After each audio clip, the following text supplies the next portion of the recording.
Hello दोस्तों, स्वागत करता हूँ आपका 30 मिनट जीएस चैनल में। आज देखते हैं हम अगली क्लास हिंदी की। जैसा कि हमने पिछली क्लास में देखा था, वर्णमाला किसे कहते हैं, वर्ण किसे कहते हैं, ध्वनि, लिपि चिन्ह और स्वर कितने होते हैं, स्वर के प्रकार देखे थे, स्वर और अयोगवा देखे थे, व्यंजनों की संख्या देखी थी। आज हम उसके आगे एक कदम चलते हैं, आगे बढ़ते हैं, देखेंगे स्वर की मात्रा। ये स्वर की मात्रा जो टॉपिक है, ये बहुत ही इम्पोर्टेंट टॉपिक है। ये इस नज़रिए से इम्पोर्टेंट है कि जब हम आगे वर्तनी पढ़ेंगे और जो शुद्धि अशुद्धि आती है शब्दों की, शुद्ध शब्द अशुद्ध शब्द, ये उसमें भी काम आते हैं। तो देखते हैं स्वर की मात्रा।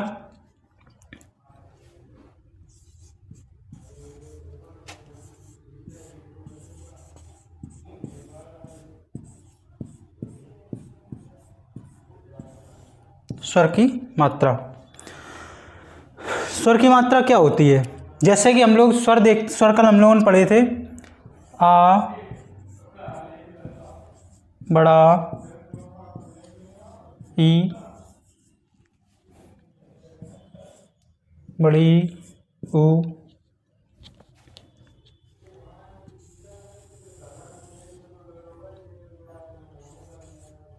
बड़ा, ऊ रे ऋषि, ए आए, ओ औ, अंग,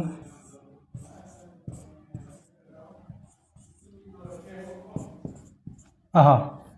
ये हम लोगों ने कल स्वर देखे थे, 13 स्वर देखे थे।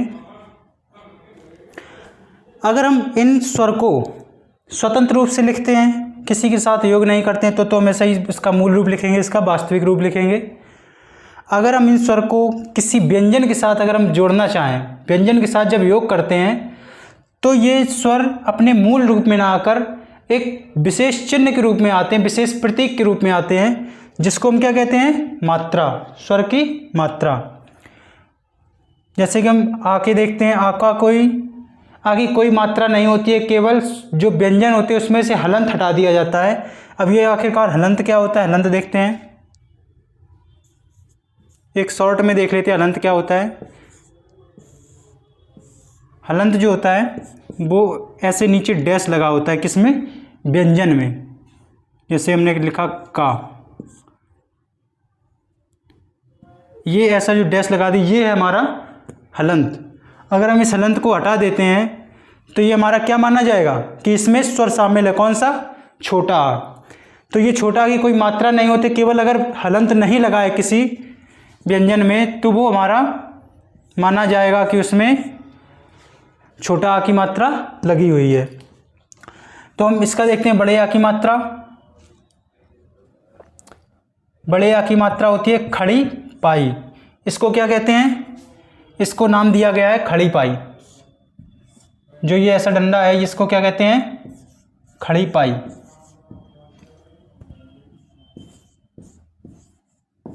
और एक चीज देखते हैं, जो हम ये ऊपर किसी भी शब्द या वर्ण के ऊपर ये जो लाइन खींचते हैं, इसको क्या कहते हैं? इस लाइन का नाम होता है शिरोरेखा। ये दोनों चीजें बहुत इंपॉर्टेंट है। ये शुद्धि अशुद्धि और वर्तनी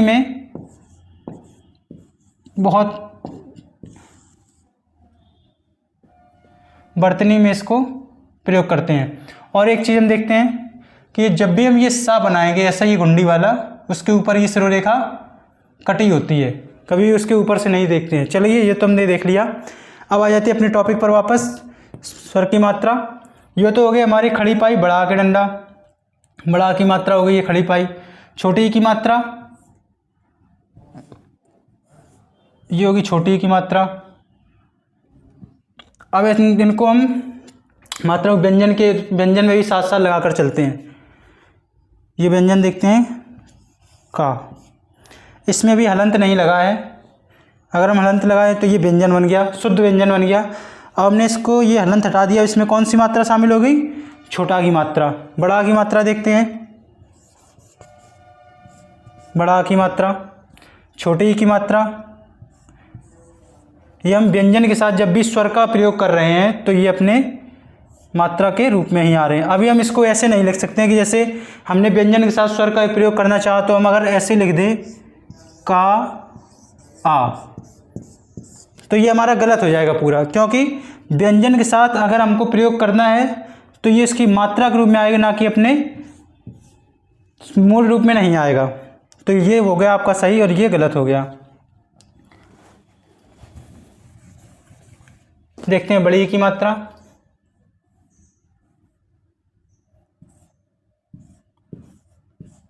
बड़ी ई की मात्रा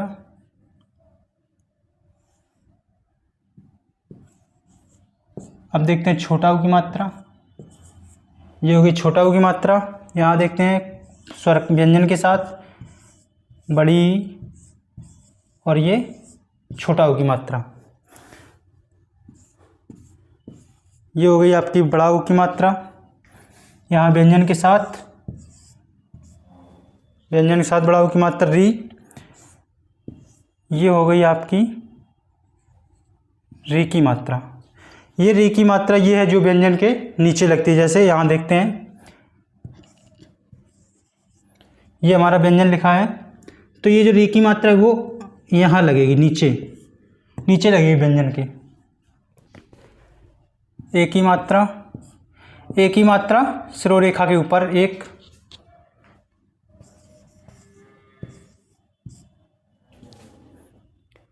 ऐ की मात्रा में एक चीज़ ध्यान देने योग्य है, यहाँ पर जब हम मूल स्वर लिखेंगे तो केवल एक मात्रा है ऐ में, लेकिन जब इसकी मात्राएं हम व्यंजन के साथ लगाते हैं, व्यंजन के साथ जोड़ते हैं, तो यहाँ ये दो मात्राएं लगाई जाती हैं। इसमें कोई भी मात्रा नहीं है, लेकिन इस ए में कोई भी मात्रा नहीं है, लेकिन जब हम इसको स्वर में व्यंजन के साथ लिखेंगे तो इसमें एक मात्रा आ जाएगी। और यहाँ स्वर का जब मूल रूप लिखते हैं ऐ का, तो इसमें एक पर एक मात्रा होती है, जबकि जब हम इसी स्वर को मात्रा के रूप में व्यंजन के साथ जोड़कर लिखते हैं तो यहाँ दो मात्राएं आती हैं।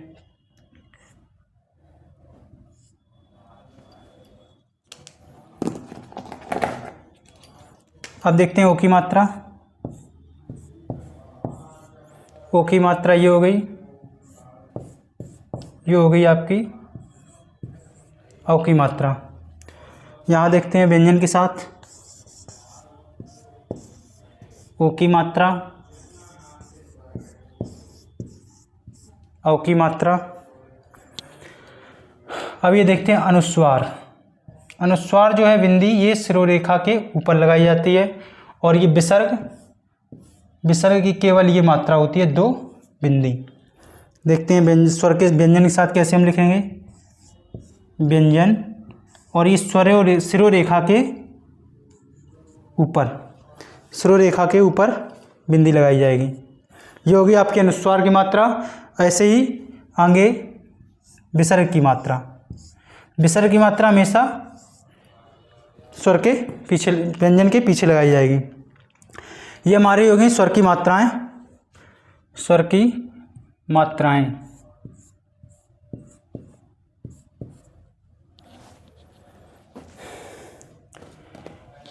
ये तो हमारी होगी स्वर की मात्राएं। अब देखते हैं आगे कुछ चीज़ें जो हैं वो याद रखने योग्य हैं। चलिए इसकी परिभाषा लिख लीजिए। स्वर की मात्रा की परिभाषा: व्यंजनों को विभिन्न प्रकार के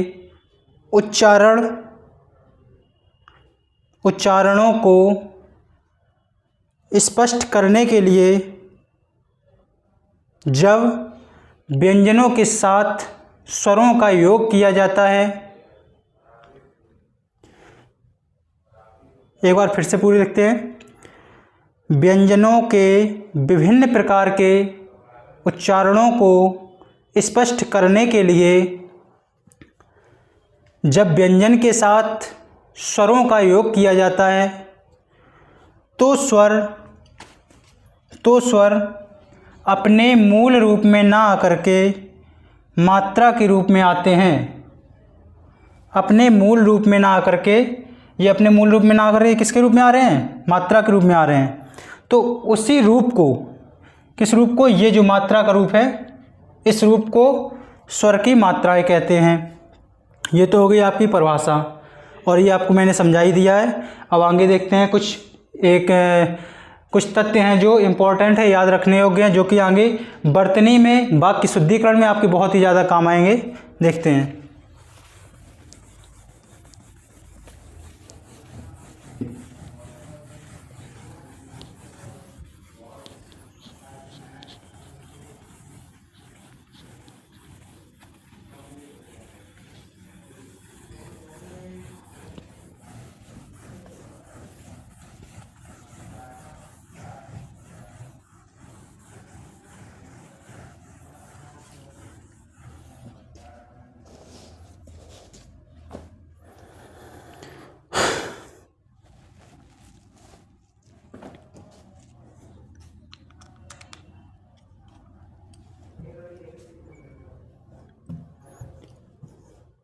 कुछ लोगों को ये डाउट होता है कि सर जो ये री है, ये री, इसको बोल नहीं पाते हैं, इसका उच्चारण कैसे किया जाता है। तो इसका हम आपको सीधा सा सिंपल सा फंडा बताते हैं कि इसको उच्चारण करने के लिए हमें क्या करना है, केवल इसका उच्चारण करना है, री। इसका उच्चारण जब हम करेंगे तो कैसे करेंगे, जैसे हम लोग टा ठा डा ढा वाली लाइन बोलते हैं, किससे, मूर्धा से बोलते हैं, मूर्धा से। टा ठा, यहाँ पे जो ऊपर तालु है उसके ऊपर जो होता है मूर्धा, उससे जो हम लोग बोलते हैं टा ठा डा, वहीं से हमको ये आवाज़ निकालनी है, री री री। बस जैसे ही हम वो बोलेंगे तो ये हमारी अपने आप यही साउंड निकल के आएगी। ठीक है। और ये हमेशा, चलिए अब देखते हैं कुछ याद रखने के तथ्य, साथ साथ लिखते चलेंगे, पहले समझ लें उसके साथ साथ लिखते चलेंगे।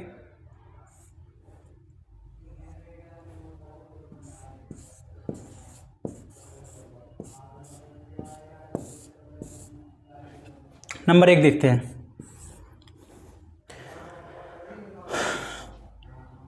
बड़ा की मात्रा कॉमा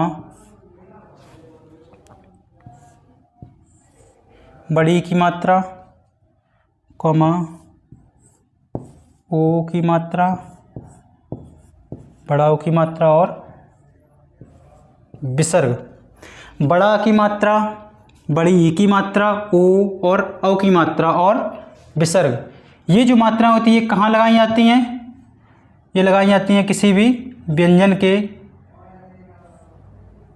ये जो लगाई जाती हैं वो वर्ण के, व्यंजन ना बोल करके वर्ण के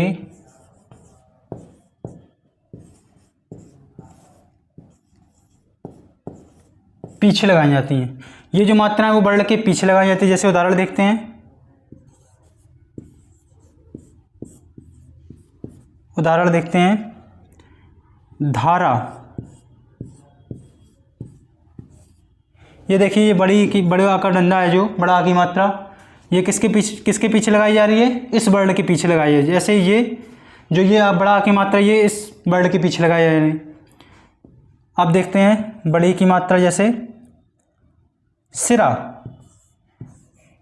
सॉरी ये छोटी की मात्रा होगी। देखते हैं जैसे गीता, सीता, गीता, कुछ भी देख लें, सीता। यहाँ भी देखिए बड़ा की मात्रा, ये जो बड़ा की मात्रा है, ये सॉरी बड़ी की मात्रा है, ये वर्ण के पीछे, सा वर्ण के पीछे है, और ये बड़ा की मात्रा ता वर्ण के पीछे है। यानी कि ये मात्राएं जो है वो वर्ण के पीछे लगती है। ओ की देखते हैं जल्दी, जैसे मोहन, मोहन, ओ की मात्रा किसके पीछे लग रही है, वर्ण के पीछे। शौर्य, ये बड़ा ऊ की मात्रा किसके पीछे लग रही है, सा वर्ण के पीछे। ये मा वर्ण के पीछे, ये धा वर्ण के पीछे, और ये सा और ता वर्ण के पीछे। अब देखते हैं विसर्ग। विसर्ग भी देखते हैं कहाँ पर लगती है, प्रातः, जैसे हमने लिख दिया प्रातः। ये जो विसर्ग है, ये देखिए इस ता वर्ण के पीछे लग रही है ना। यही हमने बताया कि बड़ा की मात्रा, बड़ी ओ औ और विसर्ग की मात्रा वर्ण के पीछे लगेगी। अब देखते हैं दूसरा पॉइंट, केवल और केवल एक छोटी की मात्रा है ऐसी जो कि कहाँ लगती है, बढ़ के आगे। सारी मात्राओं में केवल एक ही मात्रा ऐसी है बड़ी छोटी ई की जो कि बढ़ के आगे लगती है। उदाहरण देखते हैं, सिद्धि।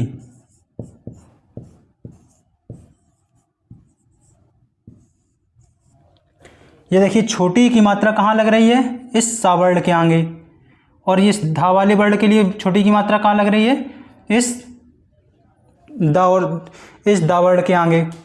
अब देखते हैं सिरा। सिरा, ये छोटी की मात्रा कहाँ लग रही है, इस सा वर्ण के आगे, ये और ये सा वर्ण के आगे लग रही है। चलिए ये हो गया। अब देखते हैं अगला पॉइंट, पॉइंट नंबर 3। ये सारी ये जो है ये जो हमारा बर्तनी होता है, बर्तनी टॉपिक, उसी के अंदर ये सारी चीज़ें आवश्यक होती हैं जिससे कि हम लोग शुद्ध और अशुद्ध वर्णों को पहचानते हैं। अब देखते हैं अगली, छोटा ऊ, कॉमा, बड़ा ऊ और री की मात्रा। छोटा ऊ, बड़ा ऊ और री की मात्रा ये कहाँ लगती हैं, ये वर्ण के हमेशा नीचे लगेंगी, वर्ण के नीचे। उदाहरण,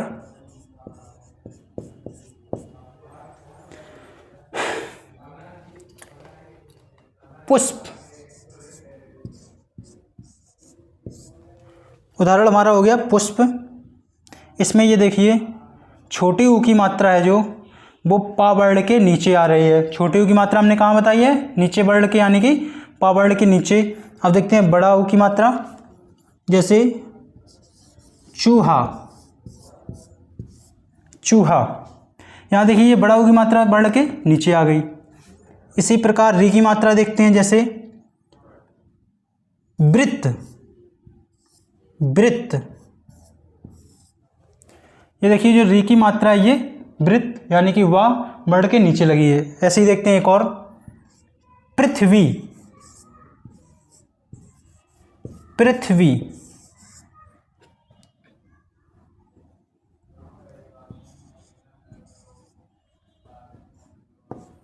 पृथ्वी, ये जो पृथ्वी में जो री होता है ये रा ना होकर के, ये आधा रा ना होकर के री होता है। हम लोग देखते हैं कि ये पृथ्वी में बहुत लोगों को कन्फ्यूजन होता है।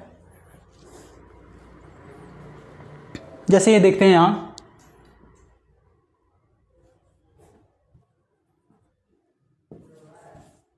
पृथ्वी,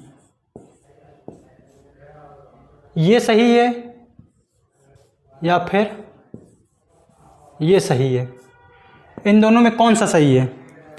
इन दोनों में ये जो है आधा रा लगा है ये, और ये री की मात्रा है, तो हमारा ये जो आधा रा है ये वाला गलत है और ये री की मात्रा वाला सही है, क्योंकि हमारा जो उच्चारण होता है वो होता है पृथ्वी। पृथ्वी, री की साउंड आती है, ना कि रा की। पृथ्वी बोलेंगे गलत हो जाएगा, पृथ्वी लिखेंगे गलत हो जाएगा। तो ये जो पृथ्वी होता है ये पृथ्वी, यानी कि री की मात्रा इसमें आती है, री ऋषि वाली जो ऋषि मात्रा आती है वो यहाँ लगती है, री की मात्रा। तो आपका ये वाला सही होगा और ये वाला गलत हो जाएगा। चलिए अब देखते हैं आगे चौथा पॉइंट। यहाँ तक आप लोगों ने नोट कर लिया होगा।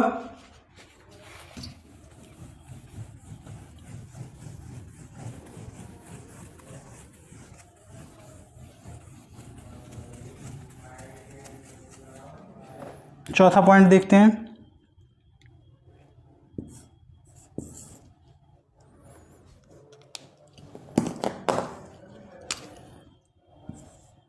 ए कॉमा ए अनुस्वार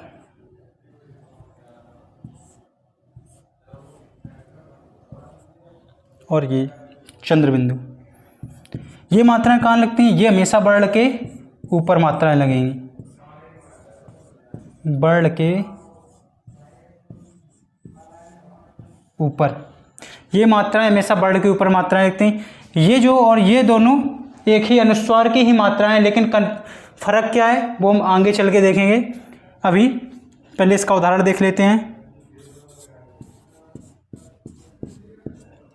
एक का देखते हैं, जैसे देव,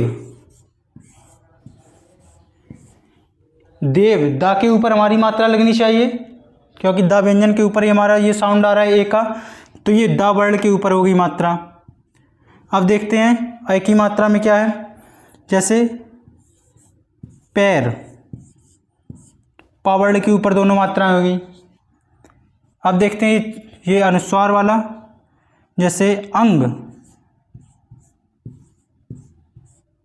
अंग, ये हो गई आपकी मात्रा अंग की। अब देखते हैं चंद्र बिंदु, और जैसे ये तो हो गया आपके स्वर के, व्यंजन के देख लेते हैं व्यंजन, जैसे कंगन, अनुस्वार की मात्रा वर्ण के ऊपर लग रही है ना, यही हमने बताया कि ये मात्राएं वर्ण के ऊपर लगती हैं। और ऊपर ये देखें चंद्र बिंदु, जैसे चांद, चांद, ये चंद्र बिंदु कहाँ लग रहा है, वर्ण के ऊपर। चलिए हम लोग देख लेते हैं कि ये अनुस्वार और ये जो चंद्र बिंदु है, ये दोनों अलग अलग मात्राएं कैसे हैं। यहाँ साइड में देखते हैं, ये हो गई आपके अनुस्वार की मात्रा, ये हो गई चंद्र बिंदु वाली मात्रा। तो हम लोग जानते हैं जैसा कि हमारे हिंदी के कम से कम 60% शब्द जो हैं, शब्द वो हमारी संस्कृत भाषा से ही लिए गए, क्योंकि हमारी हिंदी भाषा की उत्पत्ति ही, जो हमारी जननी हमारी नानी है जो संस्कृत भाषा, हिंदी भाषा की, वो संस्कृत भाषा ही है। तो हमारी हिंदी भाषा में कम से कम 60% 60% जो शब्द जो संस्कृत भाषा से ही लिए हैं, तो वहीं से ये मात्रा भी आई है। यानी कि जो इस मात्रा का प्रयोग है, ये केवल खाली बिंदु है, ये इसका प्रयोग संस्कृत के शब्दों में होता है, संस्कृत के शब्दों में। हालांकि इसका हिंदी में भी होता है, लेकिन नहीं, सॉरी, हिंदी में नहीं होता है इसका, केवल संस्कृत भाषा में होता है। लेकिन इसी की जगह पर जो हमारी हिंदी है, हिंदी में इस चंद्र बिंदु का प्रयोग होता है। हिंदी भाषा के जो भी शब्द होंगे, हिंदी के शब्दों में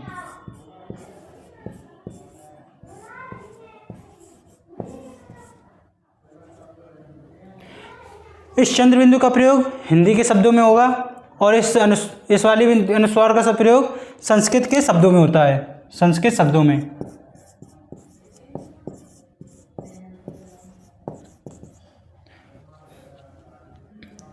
हम लोग एक चीज़ देखते हैं कि जहाँ भी जिस भी शब्द में आपको ये अनुस्वार वाला, ये बिंदु वाला दिख जाए, कहीं भी मात्रा लगी, ये बिंदु जहाँ भी लगा दिख जाए, तो आप लोग आंख मूंद कर ये समझ जाइए, आंख बंद करके ये जान लीजिए कि वो शब्द तत्सम शब्द होगा, यानी कि संस्कृत का शब्द होगा।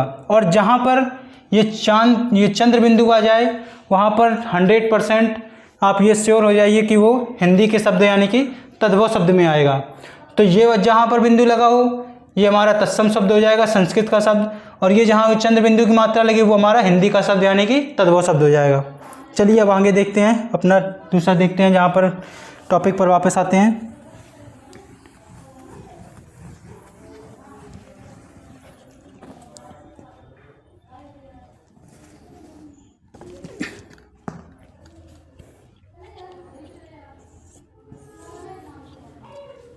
पॉइंट नंबर 5वां देखते हैं। जब भी किसी शब्द की शुरुआत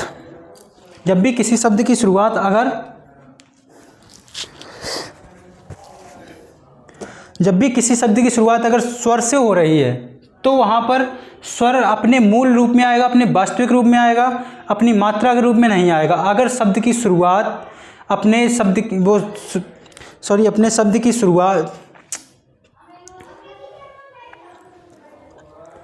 देखते हैं 5 नंबर पॉइंट। इसमें क्या है कि जब भी किसी शब्द की शुरुआत किसी स्वर से हो रही है, चाहे वो आ, ई, उ, ए, XYZ कोई भी स्वर हो, उससे शुरुआत हो रही, तो स्वर अपने मूल रूप में आएगा, अपने वास्तविक रूप में आएगा, अपनी मात्रा के रूप में नहीं आएगा। मात्रा के रूप में केवल वह तभी प्रयोग होता है जब वह किसी शब्द के बीच में आए या किसी व्यंजन के साथ जुड़ा हो। चलिए देखते हैं। हाँ, इसका पॉइंट लिख लीजिए, पॉइंट नंबर 5 लिख लीजिए। जब किसी शब्द की शुरुआत स्वर के साथ होती है, जब किसी शब्द की शुरुआत स्वर से होती है, स्वर के साथ काट दीजिए, स्वर से होती है, तो स्वर अपने मात्रा के रूप में ना आकर मूल रूप में आता है, अपने वास्तविक रूप में आता है। चलिए इसका उदाहरण देखते हैं।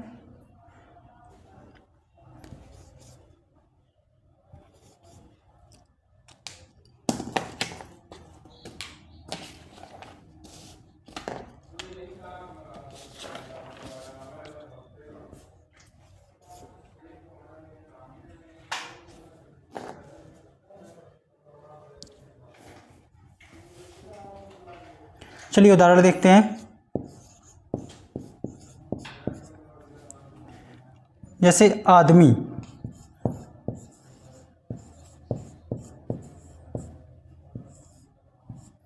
आदमी शब्द की जो शुरुआत है वो स्वर से हो रही है, बड़ा आ के स्वर से।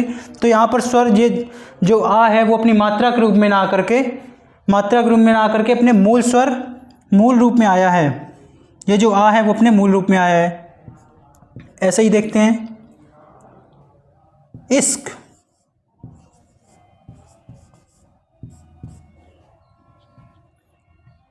ये जो इश्क शब्द है इसमें भी हम लोग देखते हैं जो ये ई से शुरुआत हो रही है, शब्द की स्वर से शुरुआत हो रही है, तो यहाँ स्वर अपने मूल रूप में आया है।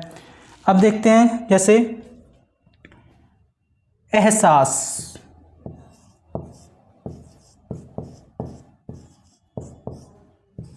एहसास, यहाँ भी एहसास शब्द की शुरुआत जो है किससे हुई है, स्वर से हुई है, ए स्वर से हुई है, तो यहाँ पर ए अपने मूल रूप में आया है। चलिए ये तो हो गया 5वां नंबर पॉइंट। अब देखते हैं आप 6वां पॉइंट।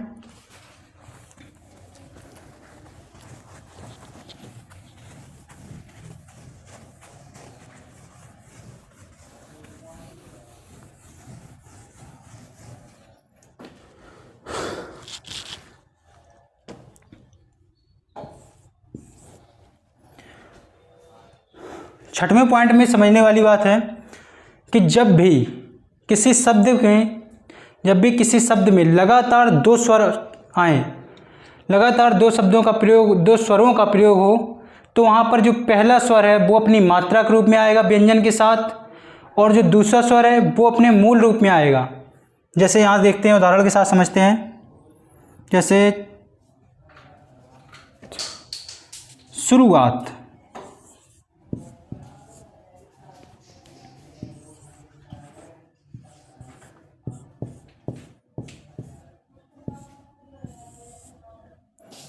इसको हम तोड़ के देखते हैं। जैसे ये रा है, रा से हम हलंत और इसका ये स्वर हमने अलग निकाल लिया, तो यहाँ पर ये 2 स्वर आ रहे हैं। यहाँ पर ये 2 स्वर आए, पहला स्वर ऊ और दूसरा स्वर बड़ा आ। तो यहाँ पर हम देख रहे हैं कि पहला जो स्वर आया वो किसके साथ आया, रा के साथ आया, यानी व्यंजन के साथ आया, तो वो अपनी मात्रा के रूप में प्रयोग हो रहा है, वो अपनी मात्रा के रूप में प्रयोग हो रहा है। और जब दूसरा स्वर इसी के साथ बाद आया, जस्ट बाद, तुरंत बाद इसके आया, तो वो अपनी मात्रा के रूप में प्रयोग ना होकर के पूरा मूल रूप में आया है। दूसरा देखते हैं उदाहरण। जैसे फरमाइश,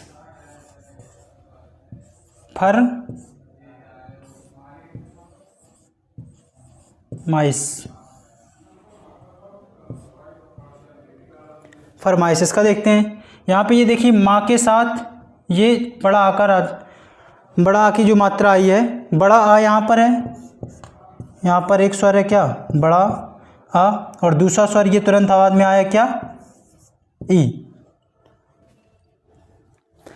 तो यहाँ पर दोनों स्वर मैंने बताया अभी कि जब भी 2 स्वर आए तो पहला स्वर व्यंजन के साथ अपनी मात्रा के रूप में आएगा और दूसरा स्वर अपने मूल रूप में आएगा, जैसा कि यहाँ पर है।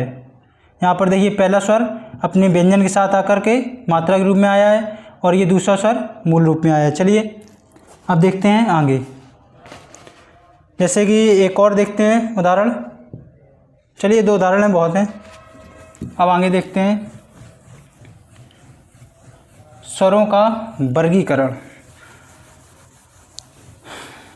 वर्णमाला से सबसे ज़्यादा इम्पोर्टेंट है वर्णमाला टॉपिक, और यहाँ से प्रत्येक पेपर में, प्रत्येक एग्ज़ाम में कम से कम 4 से 5 क्वेश्चन बनते हैं। वर्णमाला हिंदी का बहुत बड़ा टॉपिक है, इसमें आपको अधिक क्लासें मिलेंगी और पूरा डीप में कराएंगे जिससे कि कोई भी पॉइंट छूटे ना आपका। चलिए अब देखते हैं, स्वर व्यंजन का हमने ओवरव्यू ले लिया था ऊपर। अब देखते हैं स्वरों का वर्गीकरण।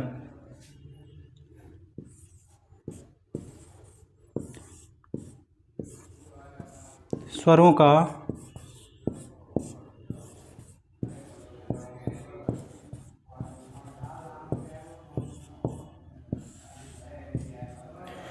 का वर्गीकरण। स्वरों का वर्गीकरण हम लोगों ने देखा था 13 प्रकार के स्वर होते हैं, लेकिन जब हम यहाँ देखेंगे तो यहाँ पर हम लोग केवल 11 प्रकार के स्वरों को देखेंगे। अयोगवा हम उनको निकाल देंगे क्योंकि वो जो मूल रूप से स्वर नहीं है, तो उनको हम छोड़ते हुए यहाँ पर हम 11 स्वरों को देखेंगे।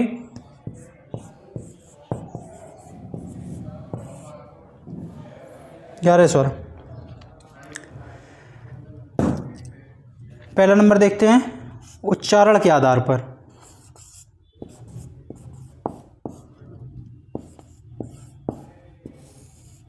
उच्चारण काल के आधार पर।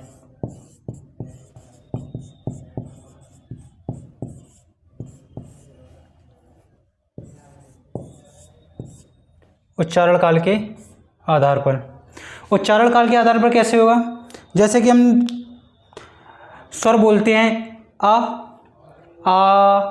ई, यहाँ पर उच्चारण काल देख रहे हैं। काल मतलब समय। उच्चारण के समय का, हम कौन सा स्वर कितने समय के लिए बोल रहे हैं, कितने समय के लिए उसकी ध्वनि निकल रही है, तो उसी के आधार पर अब हम देखते हैं। जैसे छोटा आ को हम बोलते हैं आ, यानी कि कम समय के लिए हम बिल्कुल बोल रहे हैं, कम समय के लिए। और वहीं बोलते हैं आ, थोड़ा ज़्यादा हमको जोर लग रहा है, ज़्यादा समय लग रहा है, उसमें दुगना समय लग रहा है।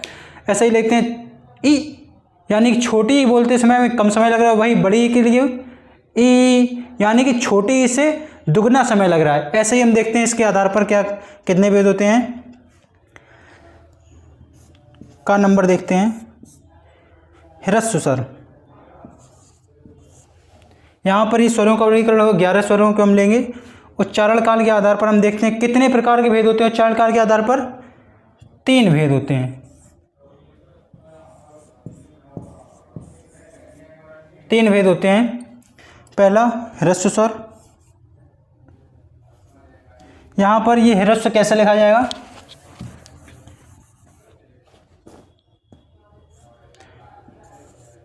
हा, और यहीं पर हा में ही री की मात्रा लगेगी, ऐसी री।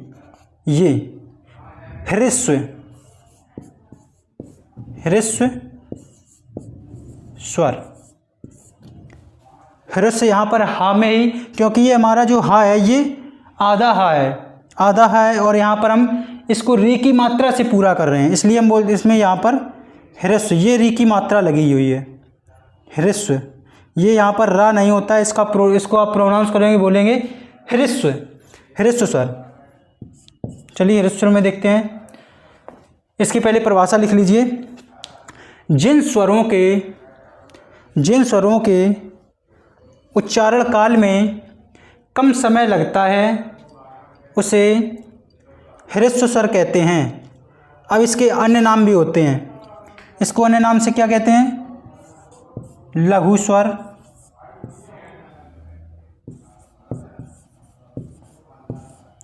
स्वर, एक और इसका अन्य नाम होता है क्या? मूल स्वर। आपके पेपर में एग्जामिनर आपको फंसाने के लिए, आपको घुमाने के लिए ह्रस्व स्वर ना बोल करके बोल देगा लघु स्वर।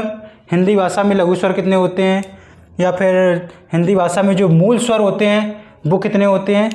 तो ह्रस्व स्वर और लघु स्वर और मूल स्वर, ये तीनों क्या है? एक ही चीज़ है, एक ही के नाम है। इसकी संख्या कितनी होती है? इसकी संख्या होती है 4। यानी कि हमारे हिंदी वर्णमाला में जो स्वर हैं, स्वरों के अंदर जो ह्रस्व स्वर हैं, लघु स्वर है, मूल स्वर है, ये तीनों एक ही चीज़ हैं। इनकी संख्या कितनी होती है? ह्रस्व स्वर कौन कौन से होते हैं देखते हैं।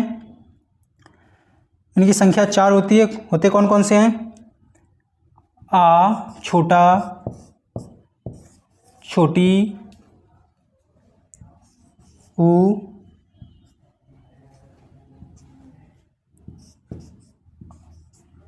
री। ये हमारे हो गए ह्रस्व स्वर, यानी कि मूल स्वर है। ये मूल स्वर हैं, इनमें कोई भी स्वर मिला नहीं है, इनके कोई भी योग नहीं है। ये हमारे मूल स्वर होते हैं 4 प्रकार के। अब आगे देखते हैं दूसरा वेद।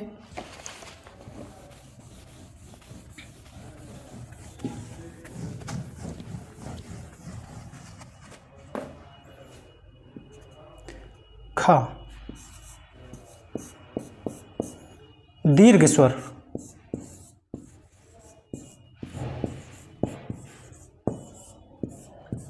दीर्घ स्वर क्या आता है?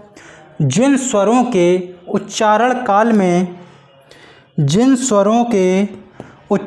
काल में लघु स्वर यानी कि जो ह्रस्व स्वर हैं उनसे दुगना समय लगता है, ये दीर्घ हैं। ये मतलब बड़े हैं। दीर्घ का मतलब क्या होता है? बड़ा। और ह्रस्व का मतलब क्या होता है? छोटा। तो ये जो दीर्घ है ये यानी कि उससे दुगना समय लेगा, ह्रस्व स्वर से दुगना समय लेगा। तो इसकी परिभाषा लिख लीजिए। जिन स्वरों के उच्चारण में ह्रस्व स्वर से दुगना समय लगता है, ह्रस्व स्वर से दुगना समय लगता है, उन्हें हम दीर्घ स्वर कहते हैं। अब इनकी संख्या देख लेते हैं कितनी होती है। इनकी संख्या होती है 7। दीर्घ स्वरों की संख्या होती है 7। कौन कौन से होते हैं ये देख लेते हैं। बड़ा आ,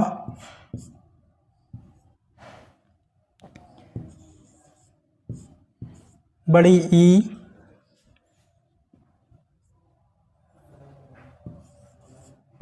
बड़ा ऊ, ए, ऐ,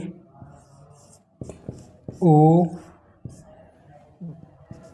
औ। ये हमारे हो गए 7 दीर्घ स्वर। जैसे कि हम लोगों ने देखा था ह्रस्व स्वर के नाम थे अन्य, लघु स्वर, मूल स्वर। ऐसे ही हमारे दीर्घ स्वर के भी नाम होते हैं। दीर्घ स्वर को और क्या नाम से जानते हैं? संयुक्त स्वर,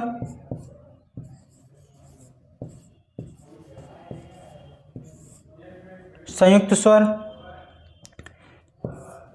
संधि स्वर,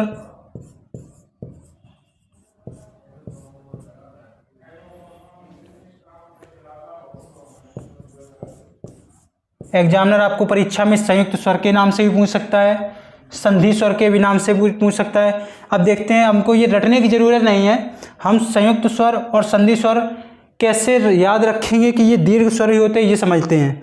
संयुक्त का मतलब क्या होता है? यानी कि जुड़े हुए, दो एक चीज़ से मतलब या दो चीज़ों से जुड़ा हुआ चीज़ होता है। जो दो स्वरों से जुड़ने वाले जो शब्द होते हैं, जो स्वर होते हैं, उन्हें संयुक्त स्वर कहते हैं। संधि का मतलब क्या होता है?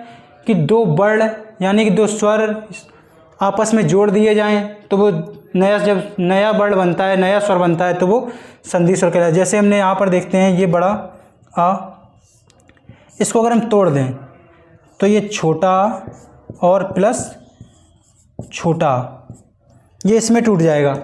यानी कि ये बड़ा किससे मिलकर बना है? छोटा और छोटा से। तभी इसमें ये दो छोटा मिलकर बने हैं, तभी इसके उच्चारण में दुगना समय लगता है। यानी कि जब इन दोनों को हम जोड़ेंगे, संयुक्त करेंगे, तो ये बनेगा। और ये हमारी संधि भी बन जाती है इसी तरह से। तो इसको हम बोलते हैं संधि स्वर भी बोलते हैं और संयुक्त स्वर भी बोलते हैं। इसी प्रकार ये छोटी प्लस छोटी, बड़ा ऊ कैसे बनेगा? छोटा ऊ प्लस छोटा ऊ। अब देखते हैं ई, ए कैसे बनता है?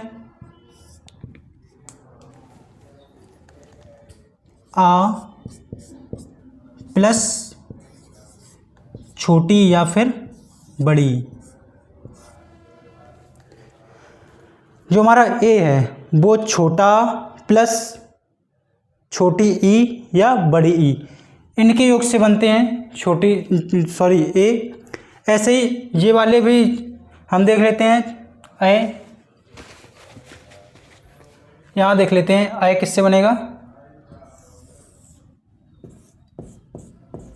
आय हमारा बनता है आ प्लस ए, ये हमारा बन गया आय। ओ देख लेते हैं, ओ बनेगा हमारा आ प्लस छोटा ऊ या फिर बड़ा ऊ। हम देखते हैं, आओ हमारा बनेगा आ प्लस ओ।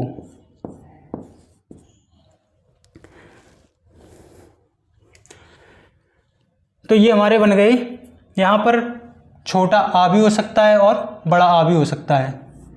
छोटा आ या बड़ा आ, दोनों में से किसी के भी साथ अगर हम ए का योग करेंगे तो बनेगा अय। इसी प्रकार यहाँ भी बड़ा आ भी हो सकता है और छोटा आ भी हो सकता है, और हम छोटा ऊ और बड़ा ऊ के साथ योग करेंगे तो बनेगा ओ। इसी प्रकार यहाँ भी बड़ा आ के साथ भी प्रयोग कर सकते हैं और आ के साथ भी योग कर सकते हैं तो बनेगा आओ। तो ये हमारे देख लिए, इसीलिए हम इनका नाम भी दिया गया है संयुक्त स्वर, क्योंकि ये दो या दो से अधिक दो स्वरों के संयुक्त होकर ये स्वर बनते हैं, और इनमें संधि भी हो जाती है। संधि के द्वारा ही इन क्या नाम ए आई ओ औ इनका जो फॉर्मेशन होता है ये बनते हैं, ये संधि के द्वारा ही बनते हैं। ये जो है ये एक प्रकार की संधि है, जो कि हम संधि वाले टॉपिक में ही पढ़ेंगे, इसलिए इनका नाम संधि स्वर भी दिया गया है। चलिए अब देखते हैं आगे।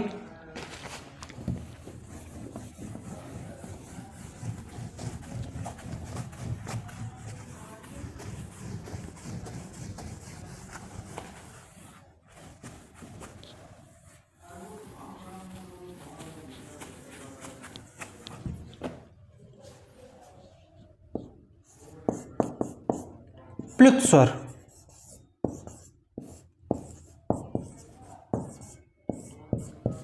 प्लुत स्वर क्या होते हैं? वे स्वर जिनके उच्चारण में दीर्घ स्वर से भी ज़्यादा समय लगता है, उच्चारण काल लगता है, उसे प्लुत स्वर कहते हैं। जैसे जब हम किसी को बुलाते हैं, जैसे मोहन, जो हम ओ की साउंड देर तक ले रहे हैं, मोहन, ये ओ की जो साउंड है, ओ की जो ध्वनि है, वही हमारा प्लुत स्वर कहलाता है। जैसे बुलाते हैं हम राम, यानी कि जो आ की जो साउंड हम ज़्यादा देर तक ले रहे हैं। अगर हम आ छोटा लेते हैं तो बोलते हैं क्या आ, दीर्घ स्वर में जाते हैं बड़ा आ के लिए आ, और जैसे हम प्लुत स्वर में पहुंचते हैं तो ये हमारी आ की जो साउंड है या किसी भी स्वर की साउंड है, ये 3 गुनी हो जाती है, उससे भी ज़्यादा देर तक। जब हम किसी को पुकारते हैं ज़ोर से, तो वहाँ पर ये जो स्वर का प्रयोग होता है, जो मात्रा होती है, वो प्लुत स्वर के अंदर में आती है। जैसे राम, सीता, मोहन, तो ये जो मात्राएं हैं ये प्लुत स्वर के अंदर आएंगी। इनका सामान्यतः प्रयोग संस्कृत भाषा में होता है, अपने हिंदी भाषा में इसका प्रयोग नहीं होता है। इसकी परिभाषा लिख लीजिए। जिन स्वरों के उच्चारण में दीर्घ स्वर से भी अधिक समय लगता है उसे प्लुत स्वर कहते हैं। उदाहरण, एक और पॉइंट लिख लीजिए इसी में। प्लुत स्वर का प्रयोग किसी को पुकारने में किया जाता है। इसका उदाहरण लिखते हैं।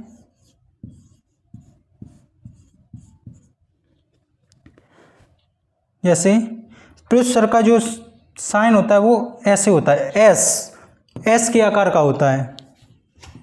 इसकी मात्रा जो है ऐसे एस के आकार में लिखी जाती है। जैसे रा, धा, रा, धा। ऐसे ही मो, हन।